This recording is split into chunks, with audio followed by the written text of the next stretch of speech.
Okay, this one's for the littles. I had read a couple for the bigs, so this one's for the littles. And I'm going back to Beatrix Potter's book.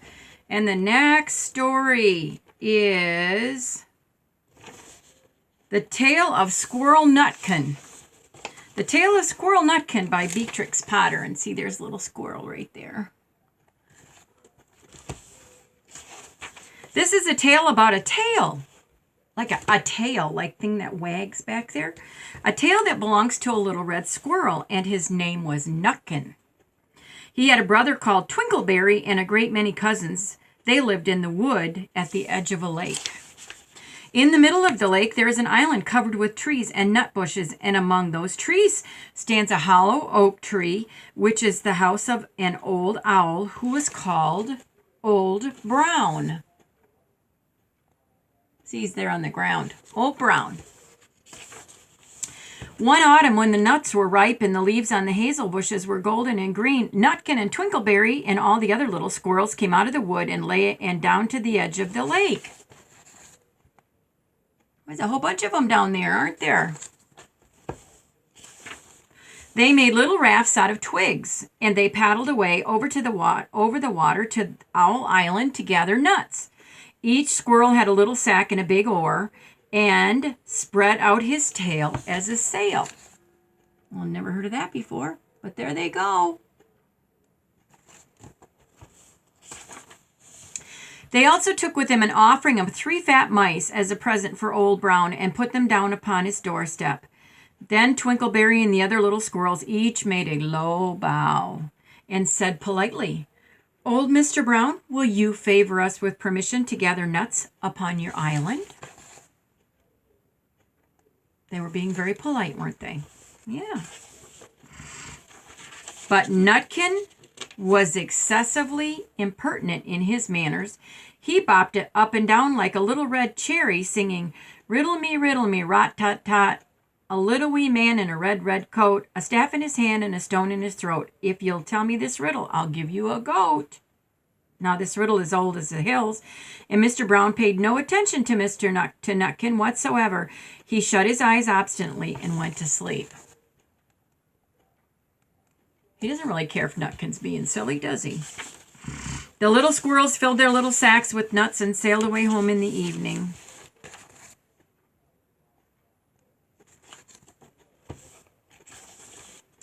But next morning they all came back again to Owl Island, and Twinkleberry and the others brought a fine fat mole and laid it on the stone in front of Old Brown's doorway and said, "Mr. Brown, will you favor us with your gracious permission to gather some more nuts?" Because you know winter was coming, and that's what they ate in the winter, isn't it? Yeah, nuts.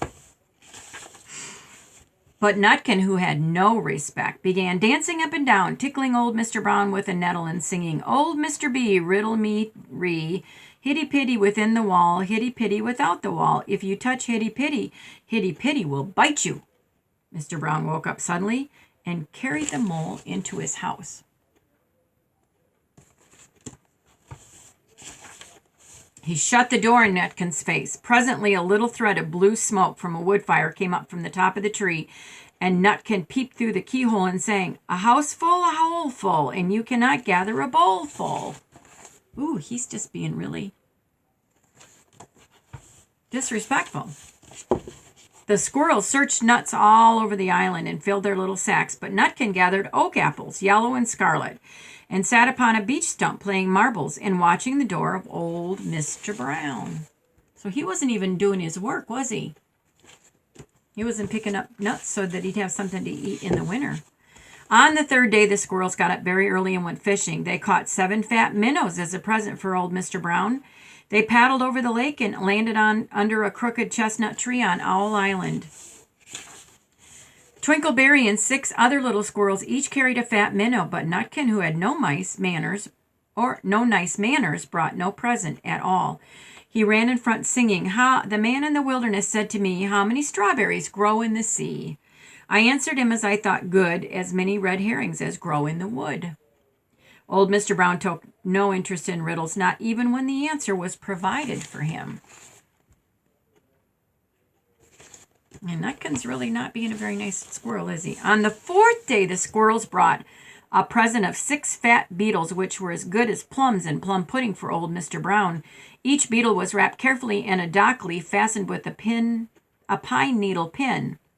But Nutkin sang rudely as ever, Old Mr. B, riddle me ree, flower of England, fruit of Spain, met together in the shower of rain, put in a bag tied round with a string. If you'll tell me this riddle, I'll give you a ring.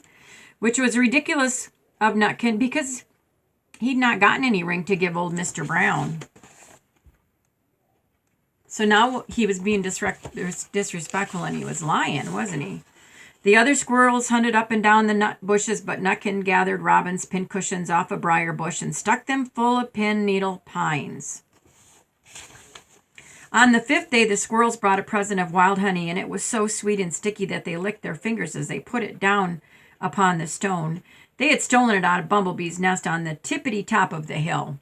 But Nutkin skipped up and down singing, Hum-a-bum, buzz, buzz, hum-a-bum, buzz. As I went over tipple time, I met a flock of bony swine, some yellow-necked, some yellow-backed. They were very bonniest swine that ever went over tipple time. Swines are pigs. So he didn't bring another present, did he? But he sang a silly song. Old Mr. Brown turned up his eyes in disgust at the impertinence, the rudeness of Nutkin. But he ate up the honey. So he enjoyed what the other squirrels had brought, didn't he? The squirrels filled their little sacks with nuts, but Nutkin sat upon a big flat rock and played 9 pins with a crabapple and green fir cones. So he wasn't doing his work either. He was playing.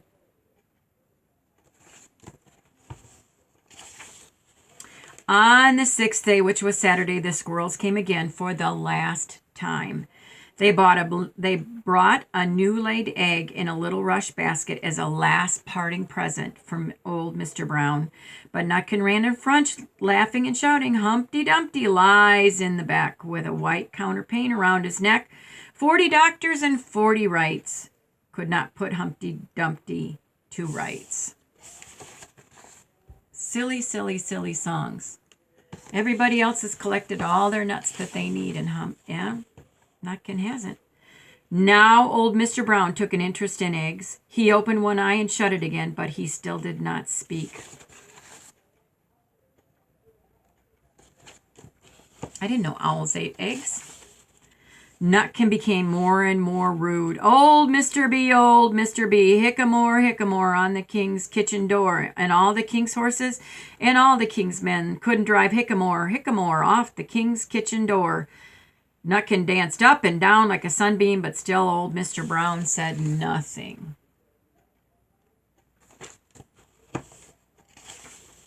Nutkin began again. Arthur O'Bower had broken his band. He came roaring up the land. The King of Scots with all his power couldn't turn Arthur of the Bower. Nutkin made a whirring noise to sound like the wind, and he took a running jump right onto the head of old Mr. Brown. Then all at once there was a flutterment and a scuttlement and a loud squeak, and the other squirrels scuttled away into the bushes.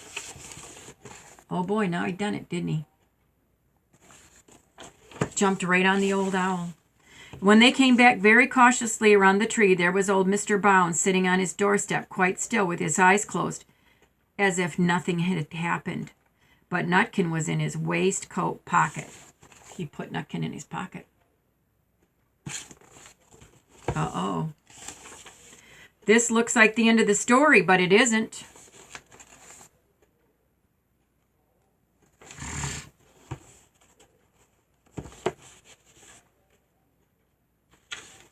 And to this day, if you meet Nutkin up a tree, and I missed a page. I'm sorry, guys. Old Brown carried Nutkin into his house and held him up by the tail, intending to skin him.